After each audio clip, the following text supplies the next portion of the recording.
और आगे बढ़ते हुए बात करेंगे एंटी करप्शन ब्यूरो की।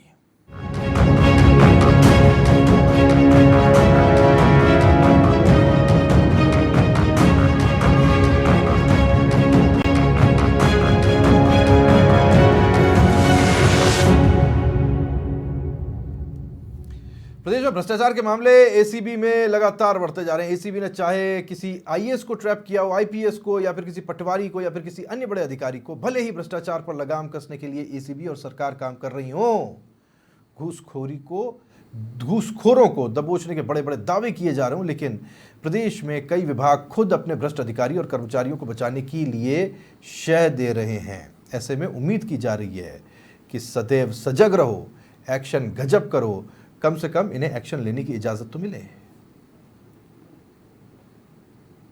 सरकारी विभागों ने कर रखा है हैरान, विभागों की हठधर्मिता के चलते अब एसीबी परेशान, आखिर रिश्वतखोरों पर कैसे लगेगी लगाम? जी हां, प्रदेश में तेजी से बढ़ते भ्रष्टाचार के मामलों को लेकर सरकार गंभीर है। भ्रष्टाचार निरोधक ब्यूरो ने प्रदेश में खान घोटाला, एनआरएचएम में टेंडर घोटाला और जलदाय विभाग में करोड़ों रुपए के घोटालों की पोल खोलते हुए लाखों रुपए की रिश्वत लेने के कई मामलों को उजागर किया है। लेकिन सरकार की छवि पर कालिक पोतने वाले ऐसे रिश्वतखोरों का चेहरा बेनकाब होने के बावजूद अभियोजन स्वीकृति नहीं मिलने से खुद एसीबी भी परेशान है। रिश्वतखोरों के खिलाफ अभियोजन स्वीकृतियां जारी नहीं कर कई विभाग अपने ही अधिकारियों को बचाने में जुटे हुए हैं। भ्रष्ट अधिकारियों और कर्मचारियों को बचा रहे अपने ही विभाग, एसीबी को है अभियोजन स्वीकृतियों का इंतजार। 55 विभागों ने लंबित रखी हैं अभियोजन स्वीकृतियां। 449 रिश्वत के मामलों में हैं अभियोजन स्वीकृतियों का इंतजार।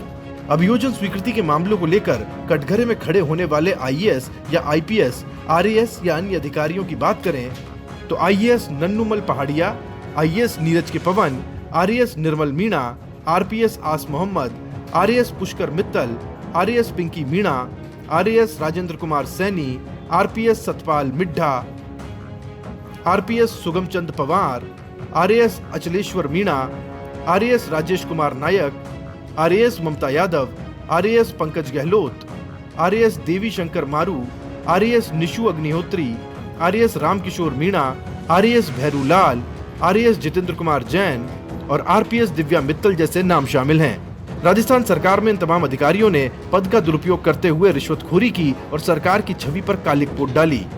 हैरानी तो देखिए, इन कारिंदों ने सरकार की किरकिरी तो कराई, लेकिन चोरी करने के साथ साथ विभाग इनके कारनामों को छुपाने के लिए सीनाजोरी भी कर रहा है। काले कारनामों के कांड में फंसे ये तमाम विभाग सरकार की प्रतिष्ठा को धूमिल कर रहे हैं। एसीबी के शिकंजे में फंसने वाले भ्रष्ट अधिकारियों और कर्मचारियों पर ये तमाम विभाग मेहरबान नजर आ रहे हैं। रंगे हाथों रिश्वत का मामला हो या अपने पद के दुरुपयोग का, एसीबी में फंसने के बाद विभाग बचाव में लग जाता है।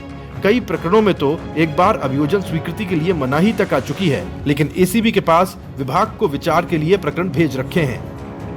विभाग कई साल से इन भ्रष्ट अधिकारियों और कर्मचारियों को बचा रहे हैं। कुछ मामले तो साल 2012 से ही पेंडिंग चल रहे हैं, जिसके चलते अभियोजन स्वीकृतियां अटकी पड़ी हैं, जो विभाग देना नहीं चाह रहा। नतीजा ये कि भ्रष्टाचार के ये काले चेहरे चंद महीनों या साल में फिर से कुर्सी पर बैठे नजर आते हैं या फिर बच निकलते हैं। एसीबी के नए मुखिया आने के बाद अब उम्मीद जागी है कि शायद विभागों की ओर से ऐसे भ्रष्ट अधिकारियों की अभियोजन स्वीकृति मिल पाएगी। अधिकारियों से एक प्रारंभिक चर्चा हुई है।